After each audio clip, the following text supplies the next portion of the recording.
दोस्तों चंद्रयान 3 और लूना 25 में हो रही इस रेस में अब रूस का मून मिशन संकट में आ चुका है। ऐसी काफी सारी रिपोर्ट और आर्टिकल आपने इस चीज के ऊपर देखा होगा, लेकिन आखिर लूना 25 को क्या हुआ और क्या रोसकॉस्मोस लूना 25 को रिवाइव कर सकता है नहीं, इन सारी डिटेल के बारे में आज की इस वीडियो में हम बात करेंगे। चंद्रयान 3 के साथ ही रूसी वैज्ञानिक अपने मून मिशन लूना 25 को चांद के करीब भेजने की कोशिश कर रहे थे।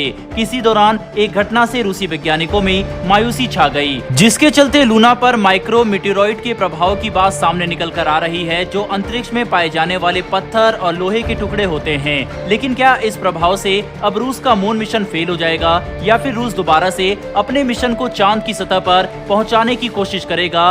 क्या रूस इस संकट से खुद को निकालकर अपने निर्धारित समय पर यानी 21 और 22 अगस्त के बीच मून की सतह पर लैंड करके इतिहास बनाएगा? सवाल बहुत है, लेकिन इन सवालों का जवाब ढूंढने के लिए हमें पूरे मामले को विस्तार से समझना पड़ेगा। तो चलिए बिना वक्त गवाए स्टार्ट करते हैं इस वीडियो को। लेकिन उससे पहले अगर आप हमारे चैनल पर पहली बार आए हैं तो नीचे दिए गए सब्सक्राइब बटन को दबाकर बेल आइकॉन को दबा लें, जिससे हमारी आने वाली डेली ऐसी वीडियो आप तक सबसे पहले पहुंच सके।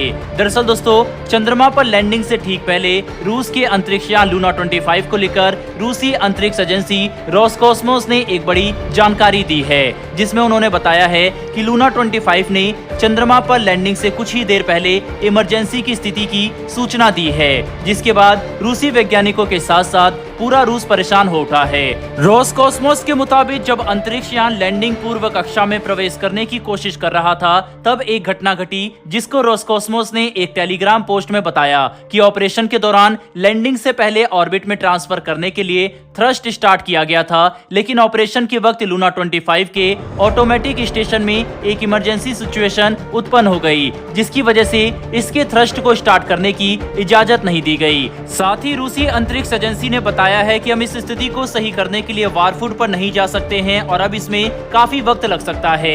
यानी फिलहाल रूसी यान की ऐसी स्थिति है कि उसकी चंद्रमा पर लैंडिंग में थोड़ा और वक्त लग सकता है, और फिलहाल इसकी सुरक्षित लैंडिंग को लेकर भी अब एक सस्पिशियस सिचुएशन बन चुकी है, जिसके चलते अब रूस का मून मिशन 50-50 सिचुएशन पर खेल रहा है। रोसकॉस्मोस की तरफ से जारी किए गए बयान में उसमें कहा गया है कि एजेंसी फिलहाल स्थिति को अपनी ओर से एनालाइज कर रही है।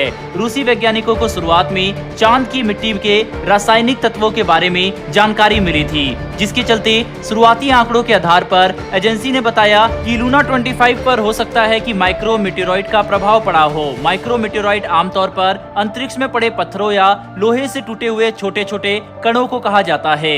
ये छोटे छोटे टुकड़े स्पेसक्राफ्ट या सैटेलाइट को भारी नुकसान पहुंचाने की क्षमता रखते हैं। इसके बड़े टुकड़े कई बार स्पेसक्राफ्ट या सैटेलाइट के क्रैश करने का भी कारण बनते हैं। यहाँ तक कि ये किसी भी अंतरिक्ष यान के इंटरनल पार्ट्स को नुकसान पहुंचा सकते हैं। हालांकि रूस ने इस बारे में कुछ भी स्पष्ट जानकारी फिलहाल नहीं दी है, लेकिन कुछ एक्सपर्ट्स और वेस्ट मीडिया ग्रुप्स ने ऑलरेडी ये तक डिक्लेयर कर दिया है कि रूस ने लैंडर के साथ चल रहे अपने नेटवर्क और कनेक्शन को भी फिलहाल खो दिया है। दोस्तों फिलहाल तो ये अभी तक साफ नहीं हो पाया है कि क्या नई बनी ये समस्या लूना 25 को, जिसकी सोमवार को चंद्रमा के दक्षिणी ध्रुव के पास उतरने की योजना थी, क्या वो अब चंद्रमा पर सुरक्षित लैंड कर पाएगा या फिर नहीं। लूना 25 की अगर चंद्रमा पर सुरक्षित और कामयाब लैंडिंग होती है तो रूसी अंतरिक्ष एजेंसी रोसकॉस्मोस भविष्य में चंद्रमा की यात्रा के लिए ऐसे मिशनों को डिजाइन कर सकती है। चांद की सतह पर अब तक सिर्फ 3 ही देश लैंडिंग में सफल हुए हैं, जिसमें सोवियत यूनियन, अमेरिका और चीन शामिल है, लेकिन इनमें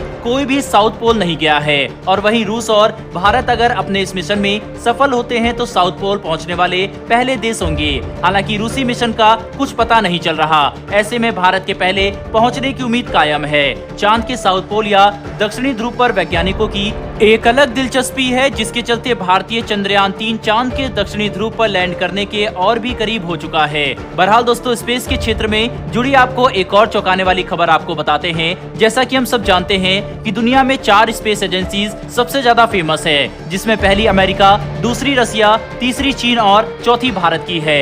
इन्हीं 4 एजेंसी का बोलबाला पूरी दुनिया में है। ये चारों अपनी अलग अलग क्वालिटीज के लिए जाने जाते हैं। तो वहीं हमारे भारत की स्पेस एजेंसी अपने इफेक्टिव इफेक्टिव और इफिशिएंट बजट के लिए जानी जाती है। आपको बता दें कि बाकी की 3 एजेंसी जहां अपने एक मिशन को लॉन्च करने के लिए हजारों करोड़ से ज्यादा का बजट रखती है, तो वहीं हमारे भारत की स्पेस एजेंसी 500 से 600 करोड़ में पूरा मिशन कंप्लीट कर लेती है, जो बाकी की एजेंसी के मुकाबले 30 से 50% कम है। साथ ही साथ फिलहाल भारत के जो यान का वजन होता है वो भी काफी ज्यादा होता है, और वहीं अगर भारत स्पेस में भेजने वाले अपने यान के वजन को और घटा ले तो इसका बजट और भी काफी कम किया जा सकता है। दोस्तों, हाल ही में निकल कर आई ये रिपोर्ट दिखाती है कि भारत की इसरो कम बजट में भी कितने सफल मिशन को अंजाम देती है, जो कि हर भारतीय के लिए काफी गर्व की बात है। और भारत की स्पेस एजेंसी इसरो के लिए कमेंट बॉक्स में इसके लिए जय हिंद तो बनता है। रहल दोस्तों, इस वीडियो में इतना ही। अगर आपको ये इन्फॉर्मेशन और वीडियो पसंद आई हो तो नीचे दिए गए सब्सक्राइब बटन को दबाकर बेल नोटिफिकेशन को ऑन कर लें, जिससे हमारी आने वाली डेली ऐसी वीडियो आप तक सबसे पहले पहुंच सके। फिर मिलेंगे ऐसी एक नई वीडियो के साथ। धन्यवाद। जय हिंद।